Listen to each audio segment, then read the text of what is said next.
ಹೇಳಿ. ಅಲ್ಲಮ್ಮ ಹಾಂ ಹಾಂ ಫಸ್ಟು ಇಲ್ಲಿಂದ ಪೂರ್ತಿ ಹಿಡಿದೆ. ಓಕೆ 8 ಕಿಲೋಮೀಟರ್ ಬಲಗಡೆಗೆ ಹೋಗಿ ಓಕೆ ಹೆಗ್ಡಳ್ಳಿಯಿಂದ ಬರುತ್ತೆ. ಹಾಂ ಯಾರನ್ನೂ ಕೇಳೋದೇನು ಬೇಡ. ಫಸ್ಟ್ ಹೆಗ್ಡಳ್ಳಿನ ಮತ್ತೆ ಬಸ್ ಸ್ಟ್ಯಾಂಡ್ ಬರ್ತೆ ರೈಟ್ ಸೈಡ್ಗೆ ಹೋಗಿ ಓಕೆ ಈ ಬೆಟ್ಟದ ತಳಭಾಗ ಕಣ್ಣಿಗೆ ಹೋಗ್ತೀವಿ. ಕಣ್ಣಿಗೆ ಹೋಗ್ತೀವಿ ದೊಡ್ಡ ನಂದಿ ಇದೆ. ನಂದಿ ನೋಡಿದ್ರೆ ನಂದಿಗಿಂತ ಕಡೆಯಿಂದ ಅದನ್ನೇ ಹೇಳೋದು. ಓಕೆ ನೋಡಿಕೊಂಡು ಮತ್ತು ಅಲ್ಲಿಂದ ನಂದಿ ವಿಲೇಜ್ಗೆ ಹೋಗಿ ನಂದಿ ವಿಲೇಜ್ ಭೋಗನಂದೀಶ್ವರ ಟೆಂಪಲ್ ದೊಡ್ಡ ಟೆಂಪಲ್ ಇದೆ, ಪಾರ್ಕ್ ಇದೆ, ಎಲ್ಲ ನೋಡುವಂಥ ಪ್ಲೇಸ್ ನೋಡಿಕೊಂಡು ಒಳ್ಳೆ ಹಿಸ್ಟ್ರಿ ಎಲ್ಲ ಇದೆ ನೋಡಿಕೊಂಡು ಗೋಪಿನಾಥ ಹಿಲ್ಸ್ಗೆ ಹೋಗಿ 2 kilometres. Okay Gopinatha hills. Gopinatha ಹಿಲ್ಸಲ್ಲಿ ಉದ್ಭವಮೂರ್ತಿ ಲಕ್ಷ್ಮೀ ನರಸಿಂಹ ಸ್ವಾಮಿ ಹುಟ್ಟಿರೋ ದೇವಸ್ಥಾನ ನೋಡಿಕೊಂಡು ವಾಪಸ್ ಬನ್ನಿ. ನಂದಿಗೆ ವಾಪಸ್ 2 ಕಿಲೋಮೀಟರ್ಸ್ ಹೋಗ್ಕೊಂಡು ಅಲ್ಲಿಂದ 2 ಕಿಲೋಮೀಟರ್ಸ್ ಮುದ್ದೇನಹಳ್ಳಿ.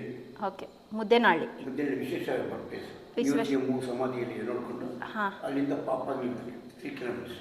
ಓಕೆ ಅದು ಮಠ ಇದೆ ನೋಡಿಕೊಂಡು ಅದು ನೋಡೋಂಥ ಜಾಸ್ತಿ ಶೂಟಿಂಗ್ ಹೋದ್ರೆ ನೋಡಿಕೊಂಡು ಪಾಪಾಗಿನ ಜಸ್ಟ್ ಮುಂದಕ್ಕೆ ಚಿಕ್ಕಬಳ್ಳಾಪುರ ಎಂಟ್ರೆನ್ಸ್